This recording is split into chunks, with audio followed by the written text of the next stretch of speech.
పలుకు తొయ్యలి భవ్య రూపము తెలుగు తల్లికి వందనం. మార్గదేశీ సమ్మిళత్ బహు ప్రక్రియాభకు వందనం. సత్కవీశ్వర కల్పనారస దివ్య జలధికి వందనం. భావనా ప్రియ హృత్సరస్సు విహారి హంసికి వందనం. భావనా ప్రియ హృత్సరస్సు విహారి హంసికి వందనం. భావనా ప్రియ హృత్సరస్సు విహారి హంసికి వందనం. ప్రసంగం సాహిత్యంలో ప్రసంగం. ఈ ప్రసంగం ఏంటంటే ఇవాళ మన ప్రధాన ప్రసంగురాలు శ్రీమతి కృష్ణ విరజ గారు. శ్రీమతి కృష్ణ విరజ గారు గత 3 ఏళ్ల నుంచి మన భావనా ప్రియులో ఉండి చక్కగా నేర్చుకుంటున్నారు. ఆమె కర్పూరం వంటిది, అంటే ఇలా అంటిస్తే అంటుకుపోతుంది కదా, అలాగే గురువు గారు ఏమైనా చెబితే వెంటనే ఆ ప్రక్రియతో ఆ మర్నాడు ఆ పద్యము, ఆ ప్రపంచ పదో లేకపోతే ఆ గజల్లో ఏదో ఒకటి వచ్చివలసిందే మన కళ్ళకనమాట. తరగతిలో కూడా చక్కగా వ్యాకరణాంశాల నుంచి ఆమె తాలూకా సందేహాలన్నీ కూడా నివృత్తి చేసుకుంటూ ఉంటారు. ఆవిడ వల్లే మనంతమందికి కూడా చాలా మంది సందేహాలు నివృత్తి అవుతూ ఉంటాయి. మాకు ఎవరికి అంత చక్కగా పాల్గొంటూ ఉంటారు మొదటి శ్రేణిలో ఉండి. ఈమె ఇంతకు మునిపే ఈమె పుస్తకం కూడా వచ్చేయింది. అయితే ఈమె గజల్ శతకకర్త. గురువు గారు చెప్పిన వెంటనే గజల్స్ చక్కగా 100 గజల్స్ రాసి పూర్తి చేశారు. ప్రతిరోజు బృందంలో ఆవిడ తాలూకా కవితలు లేకుండా బృందం ముందుకు వెళ్ళలేదు. అంత చక్కటి కవయిత్రి, అంత చక్కగా ఉత్సాహంగా ఉండి పాల్గొనేటటువంటి ఆసక్తురాలు. ఇవాళ మనకి సాహిత్యంలో స్వేచ్ఛ పరిమితులు అనే అంశం గురించి సుమారు 1 గంట సేపు ప్రసంగించబోతున్నారు. కృష్ణ విరజ గారు, మీకు స్వాగతం. ధన్యవాదాలండి. ప్రసంగంలోకి వచ్చేస్తాను. సభా సరస్వతికి ప్రణామాలు. ఈనాటి మన సాహిత్య కార్యక్రమంలో ఇప్పుడు ప్రసంగించబోయే అంశం సాహిత్యంలో స్వేచ్ఛ పరిమితులు. సాహిత్యం గురించి అందరికీ ఎంతో కొంత అవగాహన ఉంటుంది. అయితే సాహిత్యం గురించి పూర్తిగా తెలుసుకోవాలంటే ఏ ఒక్కరికైనా సరే అసాధ్యం. ఒక్క జన్మ కాదు, ఎన్ని జన్మలైనా సరే తెలుసుకోవడం కుదరదు. ఎందుకంటే సాహిత్యం ఆకాశం కంటే విశాలమైంది, సముద్రం కంటే కూడా లోతైంది. అంతేకాకుండా ప్రతి క్షణం ఎక్కడో అక్కడ ఏదో ఒక సాహిత్య విశేషం పుడుతూనే ఉంటుంది. ఎలా పుడుతుంది అంటే, ఈ సాహిత్యానికి ఒక గుణం ఉంది. ఎంత చిన్న దానిలోనైనా పూర్తిగా ఒదిగిపోయే తత్వం, అలాగే ఎంత పెద్ద కావ్యమైనా సరే పూర్తిగా ఆక్రమించుకునే నైజం. ఉదాహరణకు నానీలు, హైకులు వంటివి చూడండి. అవి చాలా చిన్న చిన్న ప్రక్రియలే, వాటిలో కేవలం అక్షరాలే ఉంటాయి. అయినప్పటికీ వాటిలోంచి కూడా ఎన్నో చక్కని కవిత్వాలను మెరిపించవచ్చు. మరి రామాయణం, భారతం వంటి పెద్ద కావ్యాలను సైతం సాహిత్యం ఆక్రమించుకుంటుంది. దీని వలన దినదినాభివృద్ధి చెందుతూ సాహిత్యం అనంతమైపోయింది. ఎన్నెన్ని సాహిత్య ప్రక్రియలు పుట్టాయి, ఇంకా ఎన్నెన్ని పుడుతున్నాయి. కిటుకులు, చిటుకులు, మణిపూసలు, హైకులు, ఏవేవో కూనరమ్మ పదాలు, ఇలా ఎన్నెన్నో ప్రక్రియలు పుట్టిస్తున్నారు. అలా ఎంతో మంది కవులు తమ కవితలను ఎన్ని రూపాలలో ఎన్నో రూపాల్లో చిత్రీకరిస్తున్నారు. అవి ఏంటి అన్నది కూడా మనం ఊహించడం కష్టమే. ఏ క్షణం ఏ మహాకవి మనసులో ఏ ఊహ పుట్టి అక్షర రూపం దాలుస్తుందో మనం ఊహించడం చాలా కష్టం. అలా నిరంతరం పుడుతున్న సాహిత్యాన్ని పూర్తిగా అధ్యయనం చేయడం ఎవరికి సాధ్యం? అలా ఈ సాహిత్యం ఎక్కడి నుంచి ఎక్కడికెక్కడికో విస్తరించింది. ఆది కావ్యం అయిన రామాయణం నుంచి ఈ క్షణం వరకు అవిశ్రాంతిగా పుడుతూనే ఉంది. ఇంకా ఎన్నెన్నో రూపాలను సంతరించుకుంటూనే ఉంది. చివరికి నాటకాలలో, సినిమాలలో, సీరియళ్లలో అన్నిట్లలో ఒదిగిపోయింది. ఎలా అంటే వాటిలో కూడా కథ, పద్యాలు, పాటలు ఉంటాయి కదా, అంటే సాహిత్యం ఉన్నట్లే.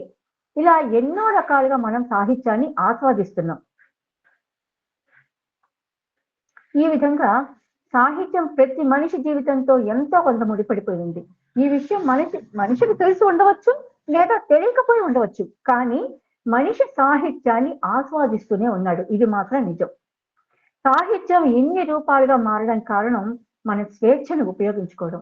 మనం మన స్వేచ్ఛను సంపూర్తిగా వాడుకుంటున్నందువలన సాహిత్యం అంతకంతకు విస్తరించుకుంటుంది. అలా కాకుండా మనం గిరిగీసేస్తాం అనుకోండి, ఎక్కడ సాహిత్యం అక్కడే ఆగిపోయి ఉండేది. ఇన్ని కావ్యాలు, గ్రంథాలు, ఇన్ని ప్రక్రియలు మనకి లభించి ఉండేవి కాదు. అయితే ఈ స్వేచ్ఛను వాడుకోవడంలోని ఇబ్బందులు, ఎవరెవరు వాడుకున్నారు, అలా వాడుకుంటున్నందువలన మనకి జరిగిన ప్రయోజనం లేదా నష్టాలు ఏదో ఇప్పుడు చూద్దాం. మనం సాహిత్యంలో స్వేచ్ఛ అంటే ఏంటి? ఏదైనా కథ కానివ్వండి, లేదా కావ్యం కానివ్వండి, ఏదైనా సరే మనోరంజకంగా చెప్పడం. 3 సందర్భాలలో మనం స్వేచ్ఛను వాడుకుంటున్నాం. జరుగుతున్న అంటే ఒకటి, మొదటిది ఏంటంటే జరుగుతున్న సంఘటన చూసి స్పందించి ఊహించి రాయడం. దీనికి మన చుట్టుపక్కల జరుగుతున్న వాటిపైన అవగాహన ఉండాలి. ప్రతిరోజు ఈ సమాజంలో పరువుకు సంబంధించిన కానివ్వండి, ఆస్తికి సంబంధించిన కానివ్వండి, లేదా భక్తి కార్యక్రమాలు కానివ్వండి, అలా ఏదో ఒక సమాజంలో ప్రతిరోజు ఏదో జరుగుతూనే ఉంటాయి. వాటి మీద స్పందించి వాటికి అనుగుణంగా మనం సొంతంగా ఏదైనా రాయడం. 2, ఇది ఇదివరకు ఎవరో రాసినవి ఉంటాయి, తిరిగి మన భాషలో కానీ లేదా అదే భాషలో కానీ రాయడం. ఉదాహరణకి రామాయణం, భారతం అంటే ఇతిహాసాలు లేదా చారిత్రక అంశాలు. ఈ సంఘటనలపైన రచన జరుగుతుంటాయి. వాటిల్లో మొత్తం కానీ లేదా ఏదో ఒక ఘట్టం తీసుకుని కానీ రచన చేస్తూ ఉంటారు. ఇక 3వది, అసలు ఇది ఎప్పుడు జరగలేదు, జరిగే అవకాశం ఉండదు. ఒకవేళ జరిగే అవకాశం ఉన్నా అది మనకి ఇప్పుడు తెలియదు. ఎవరి ఊహలకు అందరూ అలాంటి ఒక విషయాన్ని రచయిత ఊహించి రాయడం. ఉదాహరణకి ఆదిత్య 369 సినిమా ఉంది. ఆ సినిమాలో హీరో టైం మిషన్ ద్వారా భూతకాలంలోకి భవిష్యత్ కాలంలో కూడా వెళ్ళి వస్తాడు. అలా ఏదైనా ఒకటి కొత్తగా ఊహించి రాయడం. అలాగే సూపర్ మ్యాన్ అనే సినిమా కూడా వచ్చింది. అందులో హీరోకి అతీంద్రియ శక్తులు ఉంటాయి. ఒకసారి హీరోయిన్ చనిపోతే అతను కాలాన్ని వెనక్కి తిప్పి మళ్ళీ అంటే 2 రోజులు వెనక్కి తిప్పి మళ్ళీ ముందు రొటేట్ చేస్తాడు. దానివల్ల కాలం 2 రోజులు వెనక్కి వెళుతుంది. అలా హీరోయిన్ ని అతను బతికించుకుంటాడు. అప్పుడు హీరో ఒక డైలాగ్ కూడా చెప్తాడు, యూ హ్యావ్ డైడ్ టుమారో అని. ఇంకొకటి ఏంటంటే, నేను ఒక కథ చదివాను బహుశా 2-3 ఏళ్ల క్రితం. ఆ కథ 40 ఏళ్ల క్రితం రాసింది అయి ఉండాలి. కథ ఏంటంటే, ఒక అమ్మాయి డెలివరీ కోసం హాస్పిటల్లో చేరుతుంది. అందరికీ పిల్లవాడు ఏడుపు వినిపిస్తుంది. అయితే పిల్లవాడు ఆ రోజు కాకుండా మర్నాడు పుడతాడు. అంటే పుట్టకుండానే పిల్లవాడి ఏడుపు అందరికీ వినిపిస్తుంది. అతను ఈ కథలో నాయకుడు. ఈ కథలో హీరోకి పుట్టినప్పటి నుంచి కూడా మరునాడు జరిగే విషయాలు అన్ని తెలిసిపోతుంటాయి. తెలిసిపోవడమే కాదు, అది జరిగిపోయిందనే భ్రమలో ఉంటాడు అతను. అలా అతను భవిష్యత్తులో ఉండిపోతూ ప్రస్తుత కాలంలో ఇమ్మడలేక, అలా అని భవిష్యత్తు కాలం చేరుకోలేక నానా అవస్థలు పడుతూ ఉంటాడు. అతనికి ఒకరోజు మర్నాడు జరిగే విషయం కళ్ళకు కనిపిస్తుంది. అది కనిపిస్తుందని చెప్పుకున్నాం కదా, కనిపించి ఏడవడం మొదలు పెడతాడు. ఎందుకంటే అయ్యో మన ప్రియతమ ఇందిరాగాంధీ హత్య చేయబడిందంటూ ఏడుస్తూ ఉంటాడు. ఇందిరాగాంధీ హత్య చేయబడిందన్న విషయం అతను ముందు తెలిసిపోయింది. మరి ఆ విషయం తెలిసిన వెంటనే అతను ఎంత మానసిక సంఘర్షణకు గురై ఉంటాడు. ఎవరికి ఈ విషయం చెప్పలేడు, చెప్పకుండా ఉండలేక అలా చాలా అవస్థ పడతాడు. ఆ తర్వాత అతనికి డాక్టర్ ఏదో చిన్న ఆపరేషన్ చేసి అతనికి ఉన్న ఆ అతీంద్రియ శక్తిని తీసేస్తారు. కథ చాలా తమాషాగా బాగుంటుంది. అంటే ఇది నేను ఒక ఉదాహరణగా చెప్పానమాట. ఇలా మనం ఊహించి ఏదైనా కూడా మనం కథ రాస్తుంటాం. ఇలా 3 సందర్భాలలో రచనలలో మనం స్వేచ్ఛను వాడుకుంటూ ఉంటాం. అయితే మొదటి దానికి 3వ దానికి ఎటువంటి ఇబ్బంది లేదు. మన ఊహకు తగ్గట్టుగా కథ కానీ కథన కానీ ఏదైనా సరే అడుగులు కథ రాసేయచ్చు, ఎటువంటి రచనైనా చేసేయచ్చు. అయితే కథ, కథనం, శైలి, శీకం ఇలాంటివి దేనికైనా సరే కావాల్సిందే. ఇంకా అదైతే తప్పు. కానీ 2వ విషయం దానికి వచ్చేసరికి ఇది చాలా కష్టం. ఎందుకంటే అవి ఎవరో రాసినవే, ప్రజలందరినీ చేరుకున్నవే.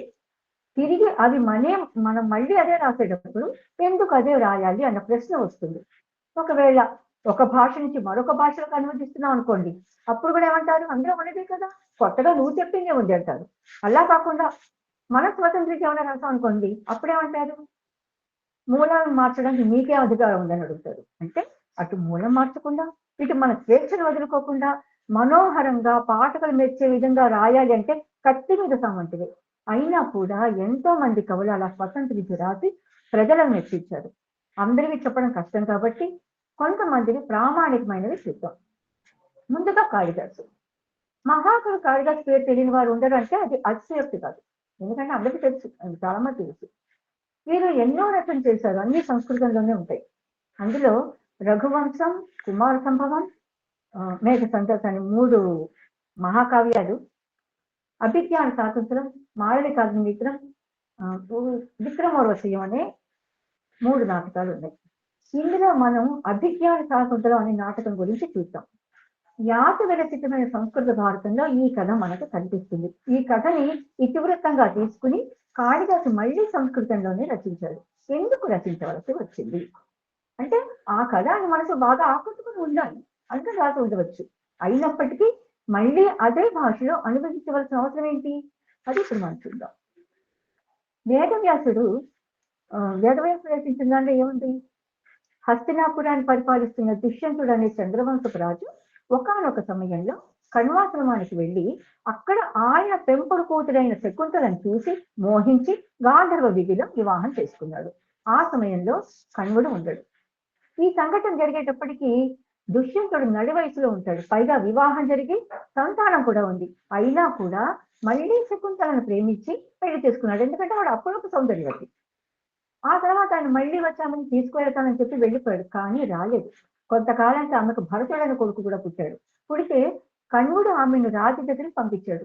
తను ప్రేమించి పెళ్లి చేసుకున్న అతిలోక సుందరైన శకుంతల పైన గాని, ముద్దులు మూట కడుతున్న తన కొడుకు భరతుడి పైన గాని దుష్యంతుడికి ప్రేమ కలగలేదు. ఎందుకంటే ప్రజలు ఆయనని ఎక్కడ కామకుడని అనుకుంటారేమోని భయపడి నిర్దాక్షిణ్యంగా నువ్వు ఎవరో నాకు తెలియదని అంటే ఆకాశవాణి ఆవిడ నీ భార్య, అతను నీ కొడుకే అని చెబుతుంది. ఇక తప్పదుగా ఆదరిస్తాడు. ఇక్కడ మనకు దుష్యంతుడు ఎలా కనిపిస్తాడు, ఒక అవకాశవాదిలాగా, ఒక మోసగాడిలాగా కనిపిస్తాడు. మరి శకుంతల ఈవిడ పాత్ర ఏంటి, ఆవిడ దుష్యంతుడిని ప్రేమించలేదు. ఎలా ప్రేమిస్తుంది, ఆయన అప్పటికే నడివయసులో ఉన్నాడు, వివాహితుడు, పిల్లలు ఉన్నవాడు. అవన్నీ పక్కన పెట్టండి. ఒక మనిషి మీద ప్రేమ పుట్టాలి అంటే హృదయం స్పందించాలి. అది కలగలేదు ఆవిడకి. ఆవిడ ఒక మాట చెప్పింది, రాజా నువ్వు నన్ను మరిచావు, వివాహం ఆడవలుచుకున్నావు, బాగానే ఉంది, మరి నేను అందుకు సిద్ధంగా ఉండాలి కదా. నువ్వు నన్ను ఒక మాట ఇస్తే కనుక, నువ్వు నాకు ఒక మాట ఇస్తే కనుక నిన్ను పెళ్లి చేసుకుంటాను. ఏంటి ఆ మాట అంటే, నాకు పుట్టబోయే కొడుకే ఈ రాజ్యాన్ని పరిపాలించాలి అని అడిగింది. దానికి రాజు కూడా ఒప్పుకున్నాడు. ఇది వినడానికి ఎలా ఉంది, ఒక బిజినెస్ డీల్ లాగా లేదు. ఇక్కడ ఒక వ్యాపారుడే కనిపిస్తాం తప్ప ఎక్కడ ఇద్దరు ప్రేమికులు మాట్లాడుకుంటున్నట్టుగా అనిపించదు. కానీ వివాహం కన్నా తాను భర్తను దైవంగానే భావించేది మహాపతితే. కానీ ఆడ ముందు మాత్రం, పెళ్లికి ముందు మాత్రం కండిషన్ పెట్టింది. సరే, ఇది నిజంగా జరిగినప్పటికీ దీనిని ఒక మంచి ప్రేమ కథగా మారిస్తే బాగుంటుంది కదా అని అనిపించిందేమో కాళిదాసుకి. అదే కాక మహారాజా అవకాశవాదిగా ఉంటే ఇక ప్రజల మాట ఏంటి అని కూడా ఆయన ఆలోచించి ఉండవచ్చు. ఎందుకంటే నాయకుడు ఉన్నవాడు ఎప్పుడు ఆదర్శవంతంగా ఉండాలి. వెంటనే ఆయన కళ నుంచి అభిజ్ఞాన శాకుంతలం జారిబారింది. ఈ కథలో ఎలా ఉంది, దుష్యంతుడు నవయువకుడు, అందగాడు, అవివాహితుడు. ప్రేమ కథలలో సాధారణంగా నాయకుడు యువకులై సౌందర్యవంతులై ఉంటారు. ఇద్దరి మధ్య లవ్ ఎస్టాబ్లిష్ అవ్వాలి. ఆ తర్వాత ఏదో ఒక కారణం వల్ల విడిపోవడం, మళ్ళీ నాటకీయంగా కలవడం జరుగుతుంది. అలా కలిసేటప్పటికీ సాధారణంగా వాళ్ళు ఇంకా యవ్వనంలోనే ఉంటారు. ఇలా జరిగితేనే కథ రక్తి పడుతుంది. ఇక్కడ కాళిదాసు ఎలా రాశాడు, కణ్వ మహర్షి లేని ఆశ్రమం సమయంలో వేట కోసం వచ్చిన రాజు శకుంతల చూసి ప్రేమిస్తాడు. ఆమె కూడా అతన్ని వరిస్తుంది. ఇద్దరు గాంధర్వ విధులు వివాహం చేసుకుంటారు. రాజు తన రాజ్యానికి వెళ్తే తన గుర్తుగా ఉంగరాన్ని ఇచ్చి వెళ్ళిపోతాడు. ఈవిడ విరహంలో పడి నిరంతరం అతని శాసనని ఉండిపోయింది. సరిగ్గా అదే సమయానికి దూర్వాసుడు రావడం, శకుంతల ఆ విషయం గమనించకపోవడం, ఆయన ఆగ్రహించి నిన్ను నీ ప్రియుడు మర్చిపోతాను చెప్పించడం జరిగిపోయింది. పాపం అది కూడా ఆ విషయం తెలియదు శకుంతలకి. ఆమె చెలకతో ఉంటారు కదా, వాళ్ళు ఆయన బ్రతుకులు అడుకుంటే ఆయన అనుగ్రహించి దుష్యంతుడిచ్చిన ఆ ఉంగరం చూపించినప్పుడు గుర్తుపడతాడు అని అంటాడు. అయితే ఈ విషయం వాళ్ళు శకుంతలు చెప్తారు. తర్వాత కణ్వుడు రావడం, ఆమెను దుష్యంతుని దగ్గర పంపడం జరిగింది. అప్పటికి భరతుడు ఇంకా పుట్టలేదు. వెళ్ళిన తర్వాత ఆమె రాజు దగ్గరికి వెళ్తూ మార్గ మధ్యలో ఈ ఉంగరాన్ని ఒక నదిలో పారేసుకుంటుంది. రాజు గుర్తు పట్టలేదు కదా, పట్టలేదు. ఆవిడ అవమానంతో వెనక్కి వెళ్ళిపోయింది. ఆ తర్వాత కొంతకాలానికి ఎలాగో ఆ ఉంగరం రాజుకు దక్కి గతం గుర్తుకు వచ్చి తర్వాత మెల్లిగా శకుంతలను స్వీకరించి జరిగింది. అప్పటికి అంటే కొంతకాలం జరిగింది. ఈ యొక్క భరతుడు పుట్టాడు. అంటే భారతుడు పుట్టిన తర్వాత రాజు ఆవిడ కలవడం, ఆవిడ స్వీకరించడం జరిగింది. ఇప్పుడు ఈ కథ వల్ల మనకి ఏం తెలుస్తుంది, దుష్యంతుని పాత్ర ఎంత గొప్పగా మారిపోయింది. అయ్యో శకుంతలని మర్చిపోయాడని ఒక జాలి కలుగుతుంది తప్ప అతని పాత్ర మీద మనకి ఎటువంటి ఆక్షేపణ కలగదు. ఇలా పాత్రల ఔచిత్యాలను పెంచే విధంగా మనం స్వేచ్ఛను వాడుకోవచ్చు.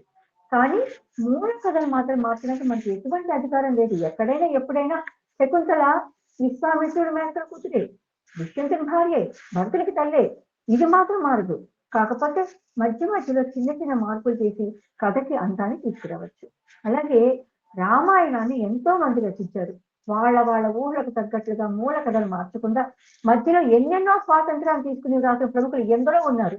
ఉదాహరణకు మన మొల్లరామాయణ గమనించినట్లయితే ఆవిడ పద్యాలు ఎంతో హృద్యంగా, అలంకారాలతో, అలతి పదాలతో ఎంతో ఆహ్లాదంగా, అందంగా ఉంటాయి. కానీ ఆవిడ కూడా కొన్ని అందమైన కల్పనలు చేశారు. ఉదాహరణకి ఒక సంఘటన చూద్దాం. రావణాసుడు శక్తిని ప్రయోగించినప్పుడు లక్ష్మణుడు మూర్చిపోయాడు. ఆ బాణం లక్ష్మణుడి శరీరం నుంచి కింద భూమిలో తట్టుకుపోయింది. అప్పుడు సుశేషణుడు 4 మొక్కలు తీసుకురమ్మని హనుమంతుడిని పంపిస్తాడు. ఆ 4 మొక్కలు ఎందుకంటే ఒక మొక్క శరీరంలో నాటుకున్న బాణాన్ని తీసేసి గాయాలను మాన్పిస్తుంది. రెండవ మొక్క శరీరపు పూర్వపు కాంతిని అంటే పూర్వ స్థితికి తీసుకొస్తుంది. మూడో మొక్క ఏమో స్పృహవచ్చుల చేసి చైతన్యవంతాన్ని కలిగిస్తుంది. ఇంకా 4వ మొక్క దేనికంటే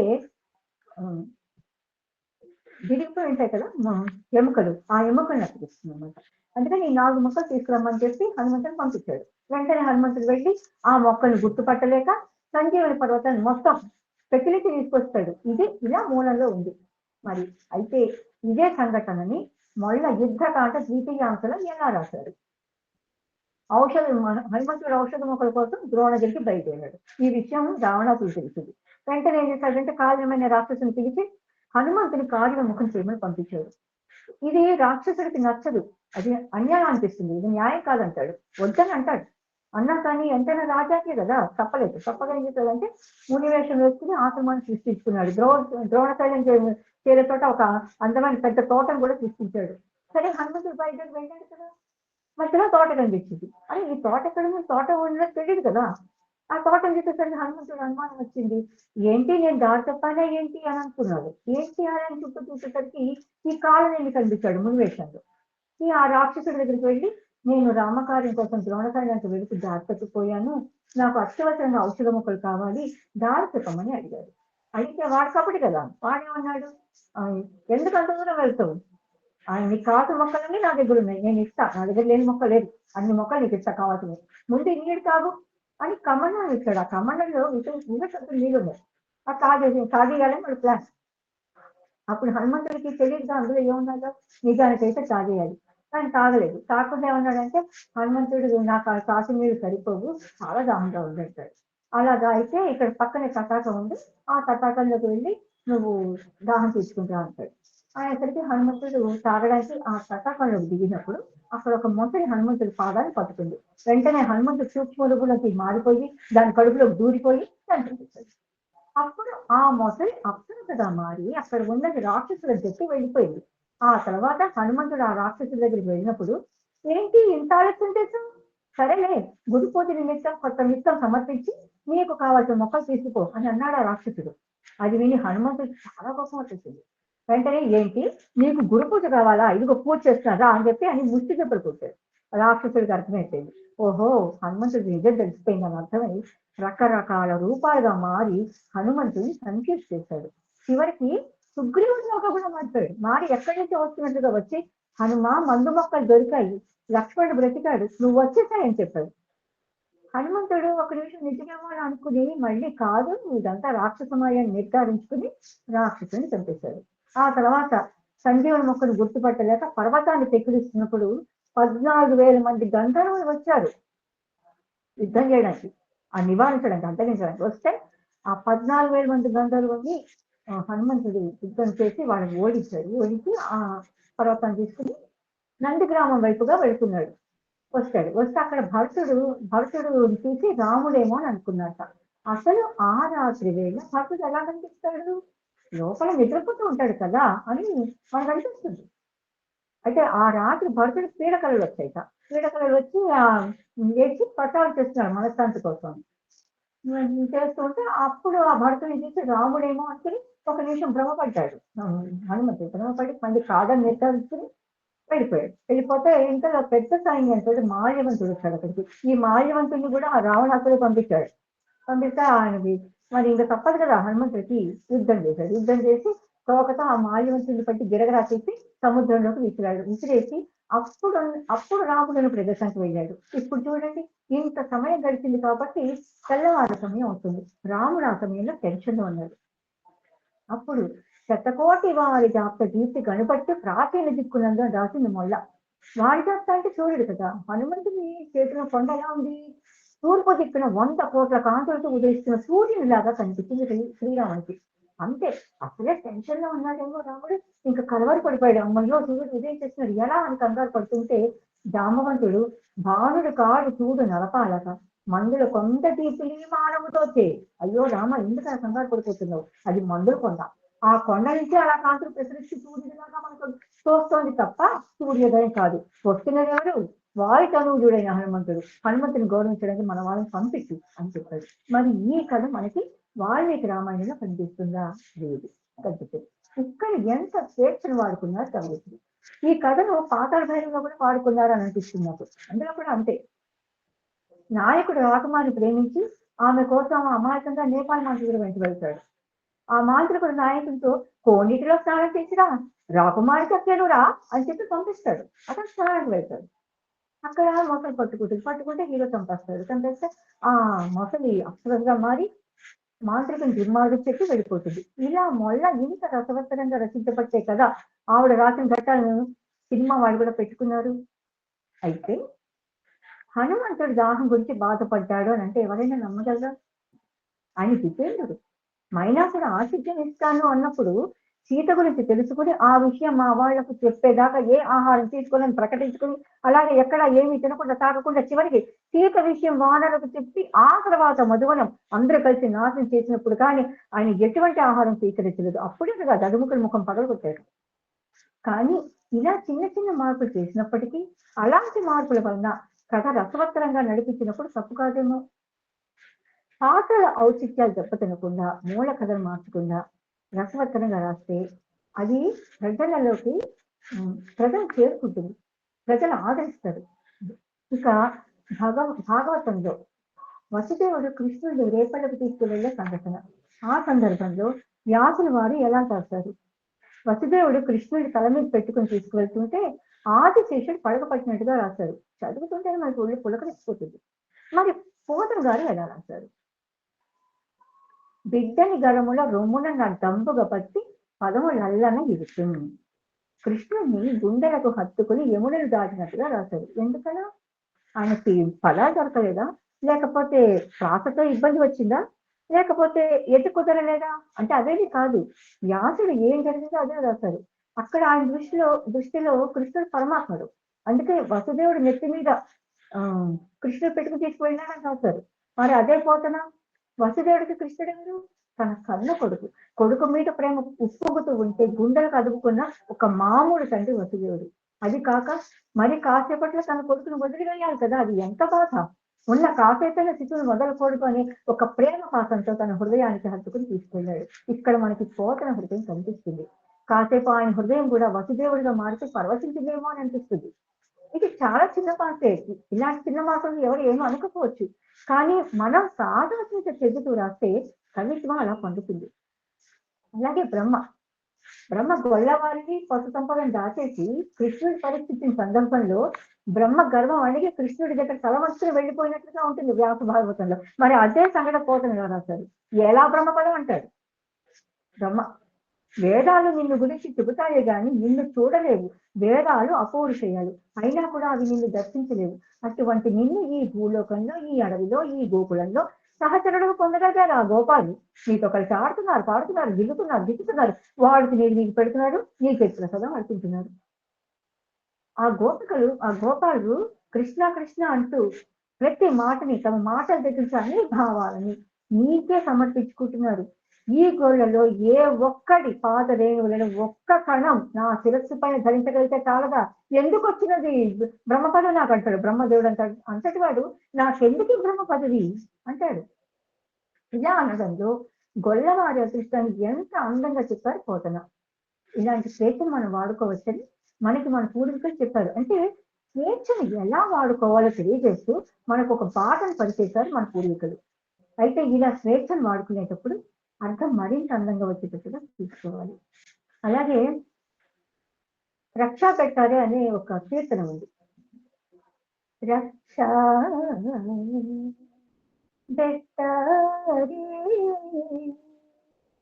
దొరకు ఎవరతురా సీతాకరము హరి తెలది దొరకు సీతాకరమును పట్టాడు ఎవరు? శ్రీరామచంద్రుడు. లోకరక్షకుడైన ఆ శ్రీరామచంద్రమూర్తికి రక్ష పెట్టమంటున్నాడు. ఎవరు? త్యాగరాజు భైరవిరాజంలో. లోకరక్షకుడికి రక్ష ఎందుకు అంటే సీత నిమిత్తమై ఖరదూషణాదులతో ఎంత పెద్ద యుద్ధం జరిగింది. అప్పుడు ఎన్ని దెబ్బలు తగులుతాయి రాముడికి. మంచిన పువ్వులాగా అయిపోయింది రామ శరీరం అంటారు వాల్మీకి. ఆ తర్వాత సీతాదేవి నెట్టుకుపోయాడు రాముడు. అప్పుడు కూడా యుద్ధం చేయవలసి వస్తుంది కదా. ఇది కలెక్టర్ రాసినట్టున్నారు త్యాగరాజు. ఇక్కడ త్యాగరాజులోని మాతృ హృదయం మనకి కనిపిస్తుంది. ఇక భక్తి పద్యాలు. నిజం చెప్పాలంటే ఇప్పుడు భక్తి పద్యాలు చదివితే మనకు ఎటువంటి పరవశం కలగదు, ఎటువంటి భావావేశము కలగదు. ఎందుకు అంటే అందరికీ కాదు, కొంతమంది చాలా బాగా రాసేవాళ్ళు ఉంటారు. నేను వాళ్ళ గురించి చెప్పట్లేదు, కొంతమంది అంటే ఎందుకు పరవశం కలగదు అంటే కృష్ణ మాల్వా కేశవ కృపం చూపు, ద్రౌపదిని కాల్చిగా దయ్యం చూపు, దండం పెడతా ధనముని ఇలాగే ఉంటాయి. కానీ అసలు భక్తి మీద ఎంత కవిత్వం చెప్పవచ్చో కొంతమంది రచనలు చూస్తే మనకు తెలుస్తుంది. ఉదాహరణకు లీలాసుకుడు. ఈయన పేరు అందరూ వినే ఉంటారు. చాలా గొప్ప కృష్ణ భక్తులు. వీరు సంస్కృతంలో శ్రీకృష్ణ కర్ణామృతం రాస్తారు. ఇందులో 3 అశ్వాసాలు ఉంటాయి. ఇప్పుడు ఇందులో కొన్ని భావాలు చూస్తాం. ఒకరోజు యశోద కృష్ణుడిని నిద్రపుచ్చడానికి ప్రయత్నిస్తుంది, కానీ కృష్ణుడు ఆడుకుంటున్నాడు. ఒక ఏడాది దాటిన పిల్లలు ఎలా ఉంటారంటే ఆటలు మరిగి నిద్ర వస్తున్నా కూడా బలవంతంగా ఆపుకుని ఆడేసుకుంటూ ఉంటారు. ఇప్పుడు కృష్ణుడు కూడా అలా ఆడుకుంటుంటే యశోద పిల్లవాడిని ఉయ్యాలలో పడుకోబెట్టి, ఇదిగో నీకు కథ చెప్తాను, నిద్రపో సరేనా అని జోకొట్టు కథ చెప్తుంది. ఇది నేపథ్యం. కృష్ణుడు కూడా నిద్రలో ఆడుకుంటున్నాడు. కళ్ళు మెల్లిగా మూతలు పడ్డాయి. ఆవిడ ఒక కథ చెప్తుంది. పూర్వం దశరథుడు అనే రాజు తన కొడుకైన రాముని అడవికి పంపాడు.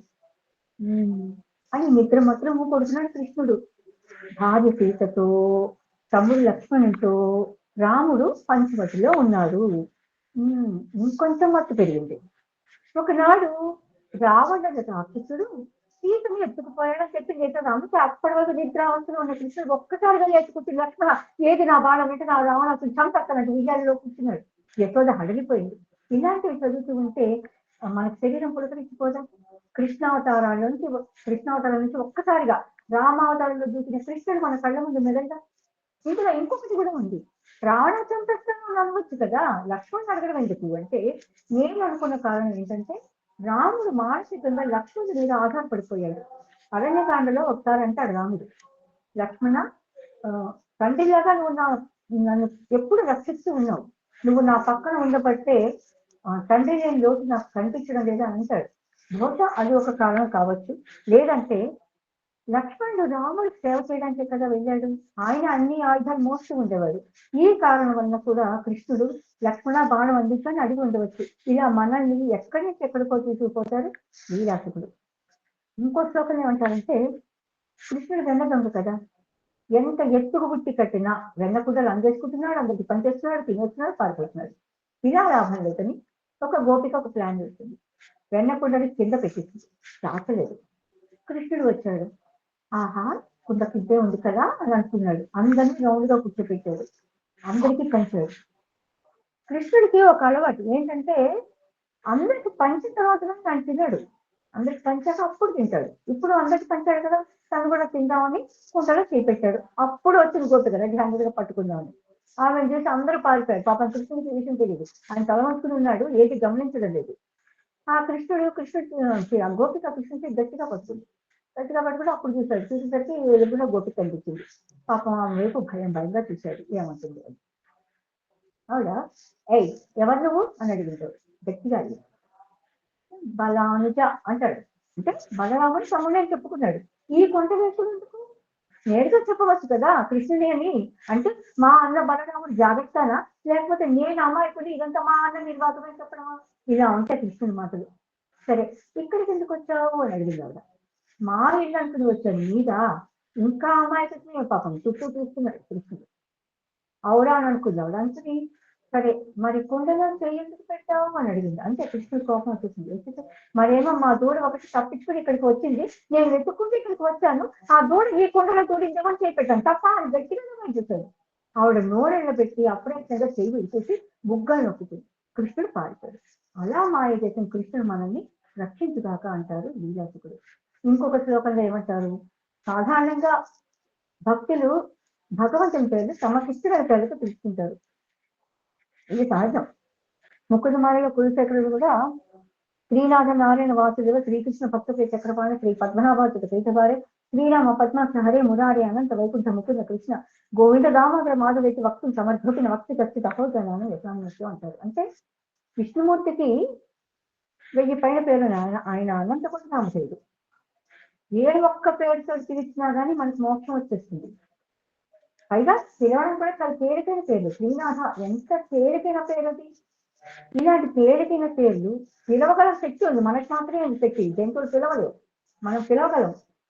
పిలవగల శక్తి, పలకగల శక్తి ఉంది. తేలికైన పేర్లు అయినా కూడా మనం ఇవి మనుషులు ఎవరు కూడా స్వామి పేరును తలుచుకోవటం లేదే, అయ్యయ్యో ఈ మనుషులకి వ్యసనే ముఖ్యమైపోయాయి కదా అని బాధపడతారు కులశేఖర ఆళ్వార్లు. అంటే ఈ విధంగా ఆయన భగవంతుడి పేరుని కలుసుకున్నాడు.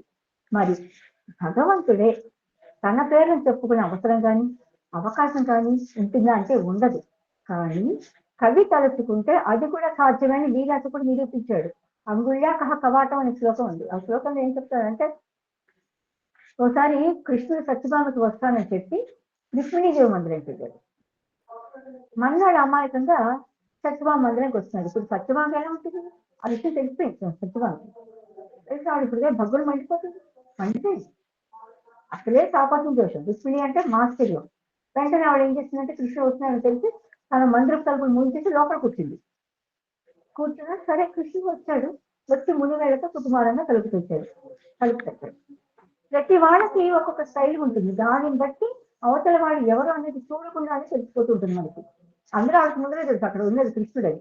తెలిసినా కూడా ఆవిడ ఏమనంటే తెలియనట్లుగా ఎవరు అని అడిగింది. కృష్ణుడు నేను మాధవుని అని చెప్పుకున్నాడు అని అన్నాడు.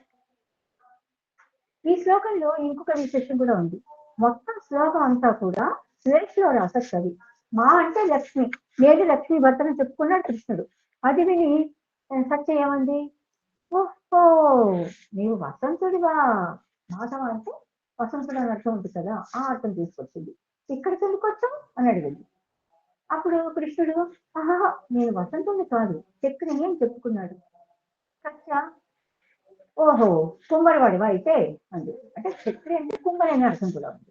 అప్పుడు కృష్ణుడు ఏమన్నాడు, అయ్యో కాదు కాదు నేను ధరణిధరుణ్ణి, అంటే విష్ణు భూమి భర్త కాబట్టి ధరణిధరుని చెప్పుకున్నాడు. సత్యభామ ఏముంది, అలాగా అయితే నువ్వు ఆదిశేషుడువా అది. ఆదిశేషుడు అంటే ఆదిశేషుడు మరి భూమిని మోస్తుంటాడు కాబట్టి ఆయన కూడా ధరణిధరుడే. మరి ఆదిశేషుడు ఎవరు? పాము. పాముకి ఏముంటుంది? 2 నాలుకలు ఉంటాయి. అంటే మాటలు మార్చేవాడివా అంటే మాటలు మార్చేవాడు అన్నమాట. ఎందుకంటే ఈ మాటని మరి తన దగ్గరికి వస్తానని చెప్పి రుక్మిణి దగ్గరికి వెళ్ళాడు కదా. అంటే ఎంత ఎకసత్వమో చూడండి. అలా అక్కడంతా చూపించేసింది. ఇక లాభం లేదని నేను కాళీయ మర్ధుని నేను చెప్పుకున్నాడు కృష్ణుడు. ఇది తిరుగులేని మాట అని అనుకున్నాడు పాపం. ఎందుకంటే ఆయన ఒక్కడే కదా కాళీని మర్చించింది. అయితే సత్యం ఏమండి, అయితే నువ్వు గ్రంథం అన్నమాట. గ్రంథ పాముని మర్చిస్తుంది కదా, ఆవిడ ఆ అర్థం తీసుకొచ్చింది. అయితే ఏం చేస్తాడు పాపం కృష్ణుడు, నేను గద్దం కాదు సత్య హరిని చెప్పుకున్నాడు పాపం. వెంటనే ఏ మాత్రం తడబడకుండా ఓ అయితే నువ్వు కోటివా, నీకు మాట్లాడిన పని బాగుంటుంది నీకు. ఈ విధంగా సత్యభామ చేత మాటలలో ఓడింపబడిన శ్రీకృష్ణుడు మనల్ని కాపాడుగాక అంటాడు వీరాసుడు. ఇది ఎంత విచిత్రం. ఎక్కడైనా ఓడిన వాడు కాపాడగలరు, గెలిచిన వాడు కదా కాపాడగలిగేది. మరి కవి ఎందుకు అలా అన్నాడు అంటే, ఒకానొక సమయంలో కృష్ణుడు అర్జునుడికి దుర్యోధనుడికి ఇద్దరికి సహాయం చేస్తానని మాట ఇచ్చాడు. ఒకరికి తన యాదవ సైన్యం ఇస్తాను, మరొకరికి తోడుగా నేనే ఉంటాను, కానీ యుద్ధం చేయను, అసలు ఆయుధమే పట్టను, ఎవరు ఎవరిని కోరుకుంటారని అడిగాడు. అప్పుడు అర్జునుడు కృష్ణుని కోరుకుంటే దుర్యోధనుడు సైన్యాన్ని కోరుకున్నాడు. ఈ విషయం భీష్ముడికి తెలిసింది. ఏంటి, కృష్ణుడు ఆయుధం పట్టడా, నేను పట్టిస్తానని శపథం చేశాడు. యుద్ధం మొదలైంది. 8 రోజులు గడిచిపోయాయి.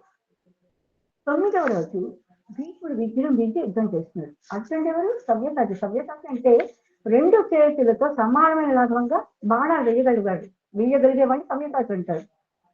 భారతంలో అర్జునుడు సవ్యసాచి. అయితే ఏంటి, ఆయన ఎదుర్కోవడం మాట్లాడుతుంటే అసలు నిలవలేకపోతున్నాడు. ఎందుకంటే భీష్మునికి ఒక వరం ఉంది. తన చేతి నుంచి బాణమైనా, తన శరీరం నుంచి ప్రాణమైనా ఆయన కోరుకున్నప్పుడు జారిపోతే తప్ప అవి స్వతంత్రంగా వెళ్ళలేదు. ఇప్పుడు భీష్ముని ఎదుర్కోలేక అర్జునుడు నిశ్చేష్టుడైపోయి ఉంటే, అర్జునుడి శరీరం అంతా బాణాలతో దెబ్బతింటూ ఉంటే కృష్ణుడు చూస్తూ ఊరుకోలేడు కదా. వెంటనే చక్రం పట్టి చంపేస్తాను భీష్మ నిన్ను అని ముందుకు దూకుతూ వెళ్ళాడు. భీష్ముడు ఎవరు? కృష్ణుడికి మహాభక్తుడు. తన భక్తుడు శపథం చేస్తే భగవంతుడు ఓడిపోవడానికి కూడా సంసిద్ధుడైపోతాడు పరమ సంతోషంగా. మరి అలాంటి స్వామి తప్ప ఎవరు రక్షించగలరు మనల్ని? ఇది లీలాసుకుని హృదయం. మరి ఇలాంటి ఎన్నో లీలాసుకుడు రాశాడు. అవేవి మనకు మూలంలో కనిపించవు. అవి ఆయన మనసులో పుట్టిన ఊహలు. ఇలాంటి స్వేచ్ఛను తీసుకుని రావడం వల్ల మనసులకి ఆహ్లాదంగా ఉంటుంది. ఇలాంటిదే అన్నమయ్య పాట కూడా ఒకటి ఉంది. ఇంకా సాహిత్యం ఎంత అందంగా ఉంటుందంటే వినవలసింది. వచ్చి పాడేరు పాలిసి దైవమని సమాధులు. దీంట్లో మొదటి చరణం చూద్దాం. చోళ కప్పించుక పెద్దరోలుగా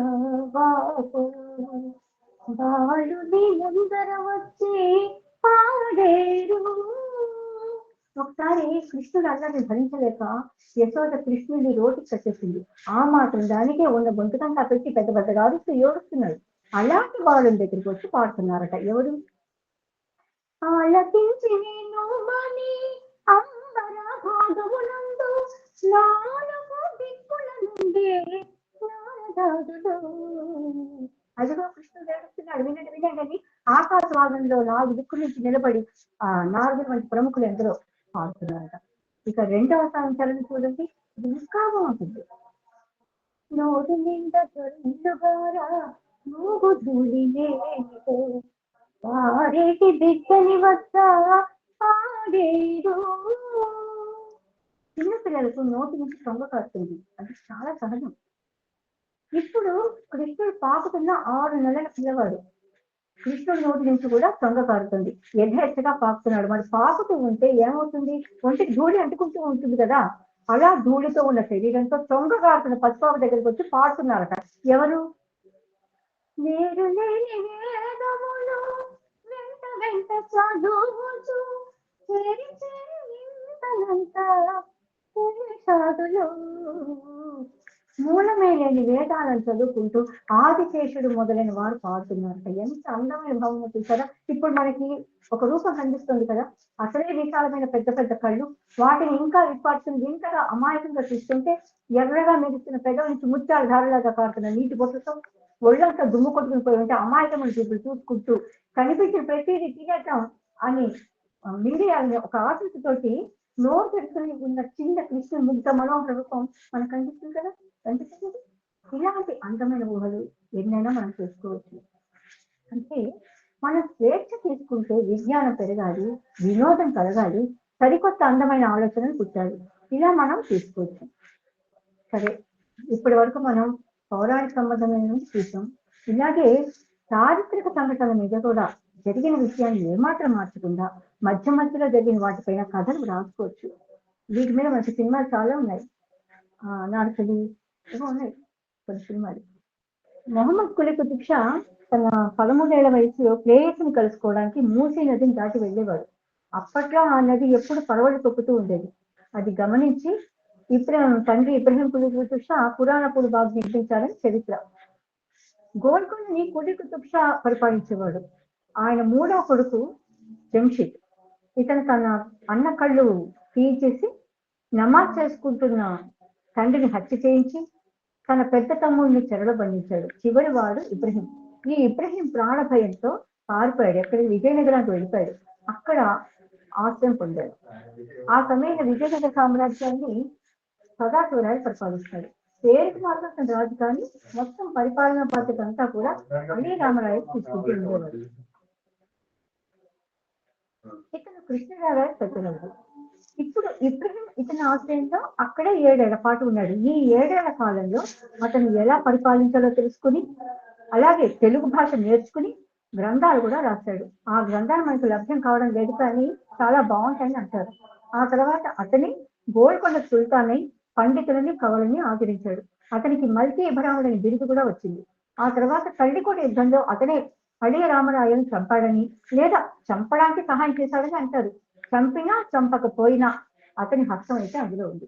ఇందులో చరిత్రను మార్చకుండా మనం మొహమ్మద్ భాగవతుల మీద ఏదైనా ఊహించి ప్రేమ కథను అన్నాం అనుకోండి, అంటే వాడిద్దరు పరిచయం, ప్రేమ ఎస్టాబ్లిష్ చేయడం, అది విస్తరించడం, ఇలా ఏదైనా రాసి ఇటు చరిత్రను కూడా కవర్ చేసుకుంటూ రాసినంత మాత్రాన చరిత్ర పరంగా ఎటువంటి నష్టం ఉండదు. అలాగే సైన్స్ పరంగా కూడా కథలు అల్లుకోవచ్చు. అంటే ఒక టీం అంతరిక్ష పరిశోధన నిమిత్తం వెళ్ళినట్టుగా కథల్ని, అందులో ఉన్న వింతలు విశేషాలు కథల్లో చెప్పగలిగాం అనుకోండి, విజ్ఞానం వినోదం 2 ఒకటేసారి లభిస్తాయి. రోబోల మీద చాలా సినిమాలు వచ్చాయి, అలాగే బోల్డ్ కథలు కూడా ఉన్నాయి. డాక్టర్ వచ్చి తన తెలివినంతా ఉపయోగించి ఒక రోబోని కనపడతాడు. ఇది రోబో సినిమా, అది రజనీకాంత్ హీరో. వీడికి చిట్టి అని పేరు కూడా పెడతాడు. అది సూపర్ ఫాస్ట్ గా ఉంటుంది, అంటే ఏ పనైనా క్షణాలలో చేసేస్తుంది. దీన్ని సైన్యానికి అప్పగించి తన దేశభక్తిని చాటుకోవాలని చూస్తాడు హీరో. ఒకసారి మంటలలో చిక్కుకుపోయిన ప్రజలను రక్షిస్తుంది ఈ చిట్టి. అయినప్పటికీ దానికి విచక్షణ లేదని, అంటే దాని సొంతంగా ఏ నిర్ణయాలు తీసుకోలేదు, ఇటువంటి ఎమోషన్స్ ఉండవు, అందుకని సైన్యం దాన్ని నిరాకరిస్తుంది. అప్పుడు హీరో దానికి కూడా భావవేశాలు కలిగిస్తాడు. అలా కలిగినందువల్ల ఏమేం పరిణామాలు జరిగాయన్నది సినిమాలో చూపించారు. ఇక ఘటోత్కచుడు అనే సినిమాలో కూడా మనకు రోబో కనిపిస్తుంది. దీనికి కూడా ఫీలింగ్స్ ఉంటాయి.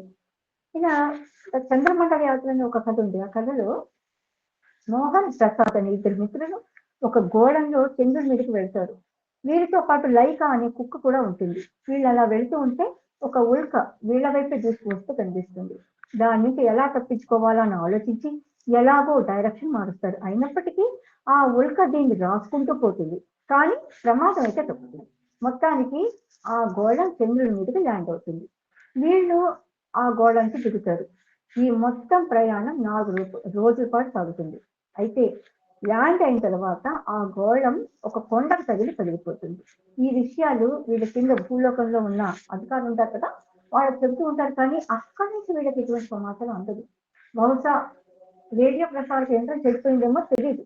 ఇప్పుడు వాళ్ళకి చంద్రుడి మీద ఎటువంటి అనుభవాలు ఎదురయ్యాయి, అక్కడ ఎలా బతకగలిగారు, మళ్ళీ వాళ్ళు భూమి మీదకి వచ్చారా లేదా, వస్తే ఎలా వచ్చారు, రాకపోతే అక్కడ ఎలా బతకగలిగారు, అంటే వాళ్ళ జీవితంలో ఏం జరిగింది, లైకా ఏమైంది, ఇలాంటి ఇన్ని ప్రశ్నలకు సమాధానాలతో పాటు మనకు చంద్రుడి మీద ఉండే విశేషాలు బోర్డు చెప్పారు రచయిత కేఆర్ మోహన్ గారు.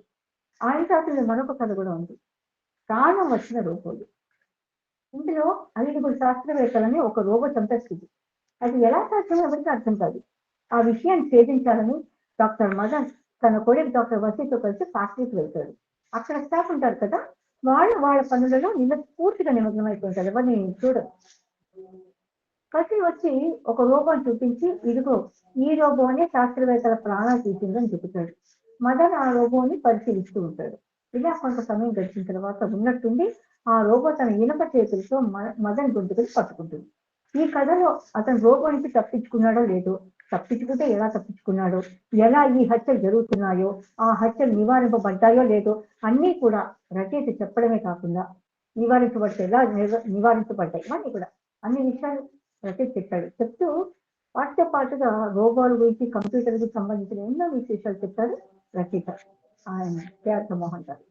ఈ విధంగా మనం స్వేచ్ఛను ఎంతవరకైనా ఉపయోగించవచ్చు. మరి స్వేచ్ఛ పరిమితులు లేదా అంటే ఉన్నాయి. పరిమితులు లేని స్వేచ్ఛ సునామీ కన్నా కూడా ప్రమాదకరమైంది, సమాజాన్ని భ్రష్టుపరుస్తుంది కూడా. ఉదాహరణకి ద్రౌపది స్వయంవర ఘట్టంలో కర్ణుడు మత్స్య యంత్రాన్ని చేయించడానికి వెళ్ళినప్పుడు మూలంలో అర్జునుడు ఏమనుకుంటాడు, ద్రౌపదిని కర్ణుడి వివాహం చేసుకుంటాడు అని. అయితే ద్రౌపది కర్ణుడిని చూస్తూనే సూతపుత్రుని వివాహం చేసుకోవాలని సభాముఖంగా చెప్పింది. ఇందులో ద్రౌపది తప్పు లేదు, ఎందుకంటే దుష్టజనుడు కులంలో, పరాక్రమంలో, అందంలో, గుణంలో శ్రేష్ఠులైన వారే ప్రయత్నించాలని ప్రకటిస్తాడు. ఆ విషయం మర్చిపోయి కర్ణుడు వెళ్ళాడు. ద్రౌపది అలా అనేసరికి మరి అవమానం కదా. కర్ణుడు అవమానంతో వెనక్కి తిరిగి వెళ్ళిపోయాడు. మరి తెలుగు భారతంలో ఎలా ఉంది? కర్ణుడు 3 సార్లు ప్రయత్నించినా కూడా ఛేదించలేకపోయాడు అని. సరే, కర్ణుడు అర్జునుడికి సాటి రాడు అని చెప్పే ప్రయత్నంలో అలా రచించారని అన్నయ్య పర్వాలేదు. కానీ ఆ తర్వాత ఎలాంటి కథలు పుట్టాయి? ద్రౌపది కర్ణుని 6వ భర్తగా స్వీకరించాలని కోరుకుందని ఇలా ఏవేవో పుట్టాయి. దీనికి ఇంకో కారణం కూడా ఉండి ఉండొచ్చు. ఒకనొక సమయంలో కర్ణుడు ప్రకృష్ణుడు అంటాడు, నువ్వు పాండవుల వైపు వస్తే కనుక ద్రౌపది నిన్ను 6వ భర్తగా స్వీకరిస్తుంది అని. ఏది ఏమైనా ఇది ఒక మహాపతివ్రత మీద అభాండం వేయడమే. దీని వల్ల ఎంతమంది మనసులలో ఆవిడ మీద తప్పుడు అభిప్రాయానికి వచ్చి ఉండవచ్చు. ద్రౌపది అందరి ఎదురుగుండా అందరి ఆమోదంతో అగ్ని సాక్షిగా 5 భర్తలుగా ఒకటేసారి స్వీకరించింది. ఇది వ్యాసుల సముఖంలోనే జరిగింది, ఏది రహస్యంగా జరగలేదు. అప్పటి నుంచి ఆవిడ ఏ రోజు కూడా ఏ భర్తని కూడా విసుక్కోకుండా వాళ్ళకి ఎలా కావాలో ఏం కావాలో స్వయంగా చూసుకుంటూ ఉండేది. అత్తగారికి కావాల్సినవన్నీ ఆవిడ స్వయంగా చూసుకునేది. అలాంటి ఆవిడని వస్త్రాపహరణ సమయంలో అందరికంటే ఎక్కువగా చాలా ఘోరంగా అవమానించిన వాడు కర్ణుడు. మరి నిండు సభలో అసభ్యంగా మాట్లాడిన ఒక పురుషుడి మీద ఏ స్త్రీకైనా వ్యామోహం కలుగుతుందా? ఇది చిన్న లాజిక్ అంతే. చాలా కాలం క్రితం ఒక కథ చదివాను. ఒక ఆవిడ సీతారాముల మీద ఒక కథ రాసింది. అందులో సీత అహల్య జీవితాలు పాత్రలు ఒకేలాంటివని చెప్పే ప్రయత్నం. అసలు వాళ్ళ పాత్రలకు సంబంధం ఏముంది? గౌతముడు అహల్యను శపించాడు. ఆ శాపం వల్ల ఆవిడ ఎవరికీ కనిపించకుండా ఉండేది. శాపం తీరిన తర్వాత గౌతముడు స్వీకరించాడు. మరి సీత, రాముడు సీతను పరిచయించిన తర్వాత మళ్ళీ ఆయనే స్వీకరించే అవకాశమే లేకపోయింది. ఇక్కడ సీత అహల్యుడు ఒకరినొకరు చూసుకోవడం కానీ మాట్లాడుకోవడం కానీ అసలు అవకాశం లేదు మనకి. కానీ ఆవిడ ఎలా రాసింది? వాళ్ళిద్దరు ఒకరితో ఒకరు మాట్లాడుకుంటున్నట్లుగా, ఒకరి బాధలు ఒకరు పంచుకున్నట్లుగా, ఇష్టం వచ్చినట్టుగా రాస్తుంది. ఆవిడ సీతాదేవిని చాలా హైలైట్ చేయడానికి ప్రయత్నించింది. మంచిదే, సీత గొప్పతనం గురించి ఎంతైనా మనం చెప్పుకోవచ్చు. కానీ అలా చేయడంలో ఆవిడ రాముని ఒక ప్రగల్భాలు పలికేవాడిగా, అహంకారిగా, వదలబోతుగా చిత్రీకరించింది. సీత విసుగు పుడుతున్నా కూడా రాముడు గొప్పలని వింటున్నట్టుగా భరించినట్టుగా రాసేసింది ఆవిడ. ఇది మనం ఎలా ఒప్పుకోగలం? వాల్మీకి రామాయణం చదివిన వాళ్ళు ఎవరు కూడా దీన్ని ఒప్పుకోలేరు. రాముడు మితభాషి, ఎప్పుడు ఎవరి దగ్గర తన ప్రతాపం గురించి చెప్పుకోలేదు. ఒకనొక సమయంలో పరశురాముడు శ్రీరాముడితో చాలా కఠినంగా మాట్లాడతాడు. అప్పుడు కూడా రాముడు ఏమంటాడంటే, మీరు బ్రాహ్మణులు, మాకు పూజనీయులు, అది కాకుండా మీరు మా గురువుడైన విశ్వామిత్రుని అక్కగారికి మనవడు, ఆ రకంగా కూడా పూజనీయులే. మీ పితృభక్తి ఎంతైనా మెచ్చుకోదగింది, అంత మాత్రం చేత నేను పౌరుషహీనుడిని అంటే మాత్రం ఒప్పుకొని అంటాడు. అక్కడ ఒక్కసారి అంటాడు, అది కూడా పరశురాముడు ఖండించినట్టు. ఆయన మహావీరుడు, అంత మాత్రం తెలిసి అవసరమైనప్పుడు వీరత్వం ప్రదర్శించాల్సిందే. అంత మాత్రం చేత అందరికీ ఆయన డప్పాలు కొట్టుకుంటాడని అంటే అది తప్పు కదా. రాముడి పాత్ర తప్పు చేయడం కదా. ఆయన ఏనాడు సీతతో తన గొప్పతనం చెప్పుకోవాల్సిన అవసరమే లేదండి. ఇది ఎలా ఉంటుందంటే, నా చేతికి ఒక కళ ఉంది, ఆ కళానికి ఒక బలం ఉందని ఇష్టం వచ్చినట్టుగా రాశాడు. ఇలాంటి అసత్య ప్రచారాల వల్ల వాళ్ళకి ఎటువంటి లాభం కలుగుతుందో కానీ, ఇలాంటి వార్తల వల్ల నిజం మరుగుడు పడిపోవడమే కాక సమాజం తప్పుదారిలో నడిచే ప్రమాదం కూడా ఉంది. నాకు ఒక క్లోజ్ ఫ్రెండ్ ఉంది. నేను కాలేజీ రోజులు చదువున్నప్పుడు తను సంస్కృతంగా ఎంపిక చేసింది. ఎంపిక టీచర్ పంపించాలి కదా, దానికి ఏం చేస్తుందంటే, చరక సంహితలో పూతన అనే ఒక జబ్బు గురించి ఉంది. అది చిన్నపిల్లలకు వస్తుంది. ఆ జబ్బు చేసిన పిల్లలు బతకరు. కానీ కృష్ణుడికి అంత పెద్ద జబ్బు వచ్చినా బ్రతికాడు కాబట్టి కృష్ణుడు పూతన అనే రాక్షసిని చంపలేదు, ఇది కేవలం ఒక అపోహ, నిజానికి పూతన అనే రాక్షసి లేదు అని రాసింది. నాకు చాలా ఆశ్చర్యం వేసింది. అది చెప్పిన మాట నిజంగా ఉండొచ్చు. చరక సంహితలో పూతన అనే జబ్బు గురించి ఉంటే ఉండవచ్చు, తప్పలేదు. కానీ కృష్ణుడు ఆ రాక్షసిని చంపలేదు అని ఎలా నిర్ధారించింది? నేను ఒకటే మాట్లాడిగాను, కృష్ణుడికి ఆ జబ్బు చేసినా కూడా బ్రతికేశాడని అన్నావు. మరి కృష్ణుడు రాక్షసుని చంపేశాడని కదా రాశాడు వ్యాసుడు. ఒకవేళ వ్యాసుడు పొరబడి ఉండవచ్చు. సరే, కృష్ణుడు జబ్బు నుండి బయటపడ్డాడు అంటే జబ్బు నిర్మూలించబడలేదు. కాబట్టి ఆ జబ్బు మిగతా పిల్లలకి సోకి చనిపోయి ఉండాలి. కానీ అలా జరిగిందో లేదో మనకు తెలియదు. లేకపోతే వ్యాసుడు చంపేశాడని అన్నాడు కాబట్టి కృష్ణుడు ఆ జబ్బుని నిర్మూలించాడని మనం అనుకోవాలి, అంతే కదా. మరి నెలల పిల్లవాడు దేవుడు కాకపోతే జబ్బును నిర్మూలించగలరా? నిర్మూలిస్తే ఇంకెవరికి ఆ జబ్బు రాకూడదు. పోనీ అది వదిలే, మరి ఇంకా శకటాసురుడు, తృణావర్తుడు, బకాసురుడు, అఘాసురుడు, ధేనుకాసురుడు, వస్త్రకాసురుడు, ఇంకా ఎంతమందిని కృష్ణుడు చంపేశాడని రాస వ్యాసుడు. మరి దానికి ఏం చెబుతాం? నా బుల్లి బుర్రకే ఇన్ని ప్రశ్నలు వస్తే మహాపండితులు అడిగే వాటికి ఏం సమాధానాలు చెప్పగలుగుతాం? అంటే నాకు సంస్కృతం రాదు, ఏదో మార్క్స్ కోసం చదివాను, టీచర్ సబ్మిట్ చేశాను అని సమాధానం చెప్పగలమా? కాబట్టి మనం ఒకటి రాసేటప్పుడు సహేతుకంగా ఉండాలి, లేకపోతే అభాస్పాలు అవుతాం. తర్వాత రాసే అంశం మీద మనకు సంపూర్ణ అవగాహన ఉండాలి. అప్పటి దేశకాల మానవ పరిస్థితులు తెలిసినవి ఉండాలి, లేకపోతే కూడా అభాస్పాలు అవుతాం, హాస్యాస్పదంగా ఉంటుంది. ఉదాహరణకు ఎప్పుడో 100 ఏళ్ల క్రితం నాటి ఒక కథను రాస్తున్నాను, కథను తీసుకుని రాస్తున్నాను నేను సంగతిని అనుకుందాం. అప్పుడు గాంధీ, నెహ్రూ వంటి నాయకులు జూమ్ మీటింగ్ లో వ్యూహాలు పన్నేవారు, వీడియోలో చర్చించుకునేవారని ఎవరైనా రాస్తారనుకోండి, ఎంత హాస్యాస్పదంగా ఉంటుంది. అప్పుడు మొబైల్ ఫోన్ ఎక్కడ ఉండాలని నమ్ముతారు కదా. కాబట్టి ఒక సబ్జెక్ట్ గురించి మనం రాసేటప్పుడు ఇలాంటి అంశాలను తెలుసుకుని దాని మీద కథ మన ఇష్టం రాయొచ్చు. భక్త రామదాసు గురించి అందరికీ తెలుసు. ఆయన గురువు ఎవరంటే వెంటనే చెప్పేస్తారు చాలా మంది, కబీర్ దాసు అని. కబీర్ దాసు 1399 పుట్టి 1519లో మరణించారు. వీరు 120 సంవత్సరాలు జీవించారు. ఆయనకు వివాహం జరిగింది, సంతానం కూడా ఉంది. అంతవరకు తెలుసు మనకి. ఇతరత్ర ఆయన కుటుంబం గురించి ఎటువంటి విషయాలు మనకు తెలియదు, సమాచారం లేదు. ఆ తర్వాత 1620లో కంచర్ల గోపన్న పుట్టి రామదాస్గా పేరు సంపాదించాడు. మరి 100 సంవత్సరాల పూర్వమే మరణించిన కబీర్ దాసు రామదాసుకు గురువు ఎలా అవుతాడు? అందుకే సినిమాలో చాలా తెలివిగా చూపించారు. కబీర్ దాసు మనవడైన కబీర్ దాసు రామదాసు గురువు అన్నట్టుగా చూపించారు. ఏది ఏమైనా ఈ విషయంలో మనకి ఆధారం లేదు. నేను చదివిన ఒక పుస్తకం ఎలా ఉందంటే, రఘునాథ భట్టరాజులు అనే రామభక్తులు గోపన్నకి గురువులు. గోపన్న చిన్న వయసులో తమ ఇంట్లో రామాయణం ఉంటే అది ఆ పుస్తకం చూసి అట్రాక్ట్ అయ్యి ఆ పుస్తకం మొత్తం చదివేశాడు. అప్పటి నుంచి అతను రాముడి మీద పాటలు పాడుతూ ఉండేవాడు. రఘునాథ భట్టరాజులు అతని పాటలు విని ముచ్చటి పడి ఇలాగే రాముడి మీద పాటలు పాడుతూ ఉండని ఆయన ప్రోత్సహించేవాడు. ఇందులో ఆయనకున్న స్వార్థం. అప్పట్లో శైవులు వైష్ణవుడు వాళ్ళిద్దరి మధ్య గొడవ చాలా ఎక్కువగా ఉండేది. కాబట్టి ఇతను రామభక్తుడు కావడం, అందులో శ్రావ్యంగా పాడడంతో ఆయనకు గోపన్న ఒక ఆచార్యుడిలాగా కనిపించేవాడు. ఆయన మీద గౌరవంతో రామదాసు తన కొడుకు కూడా రఘునాథుడని పేరు పెట్టుకున్నాడు. ఆ తర్వాత కొంతకాలానికి రఘునాథ భట్టరాజులు గోపన్నకు తారక మంత్రం ఉపదేశించారు. దీనికి ప్రామాణికం ఏంటి అంటే, వినతాగుడినే రఘునాథ భట్టాచార్యునకు అంజలెత్తి అని తానే తన శతకంలో ఉపదేశ పేరు చెప్పుకున్నాడు. మరి వారి గురువు పేరు మారిపోవడానికి కారణం ఏమై ఉండవచ్చు? భక్త సింగదాస్ అనే పౌరాణికుడు ఆయన సంకలనం చేసిన భద్రాసుల రామదాసుని యక్షగానం రూపకంలో కబీర్ దాసు పేరు చెప్పారని, అందువల్ల అలా తప్పుడు ప్రచారం జరిగిందని నేను చదివిన పుస్తకంలో ఉంది. ఇది ఎప్పుడో జరిగిన విషయాలు ఇవన్నీ. మరి ఎంతవరకు నిజమో మనకు తెలియదు, తెలిసే అవకాశం తక్కువ. అయినప్పటికీ కబీర్ దాసు చనిపోయిన 100 సంవత్సరాలకు రామదాసు పుడితే ఎలా తారక మంత్రం ఉపదేశించాలని ఎవరైనా అడగవచ్చు కదా. వినడానికి కూడా హాస్యాస్పదంగా లేదు.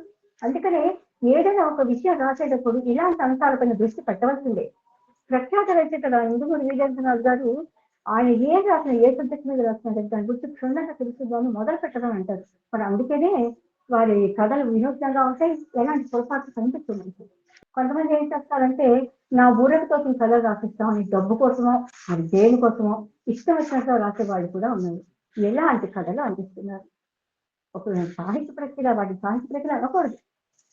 ఫేస్బుక్ చూడాలంటే ఒక్కొక్కసారి భయం వేస్తుంది. అలాంటి అసభ్యకరమైనది, సభ్య సమాజం సిగ్గుపడేలాంటి కవితలు, కథలు పోకళ్ళగా పుడుతున్నాయి.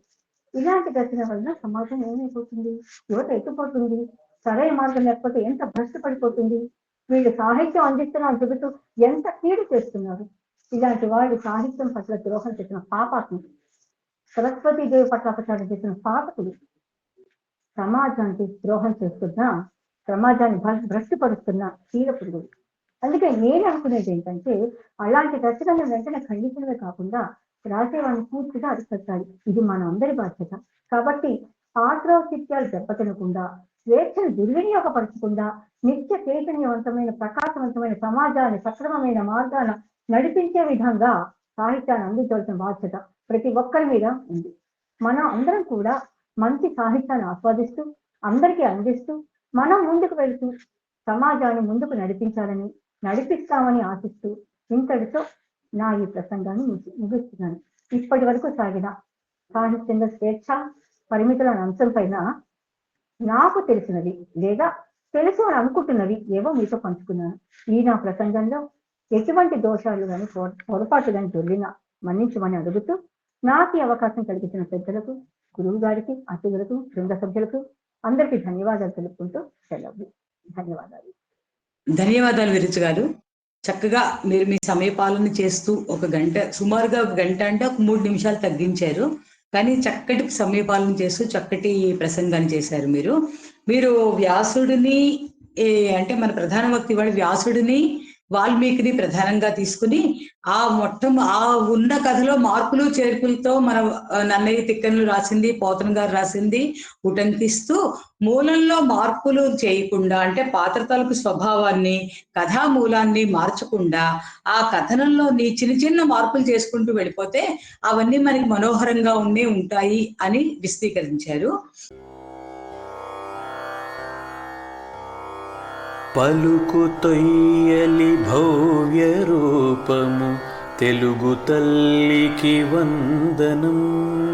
మార్గదేశీ సమ్మిళత్ బహు ప్రక్రియాభకు వందనం. సత్కవీశ్వర కల్పనారస దివ్య జలధికి వందనం. భావనా ప్రియ హృత్సరసు విహారి హంసికి వందనం. భావనా ప్రియ హృత్సరసు విహారి హంసికి వందనం. భావనా ప్రియ హృత్సరసు విహారి హంసికి వందనం.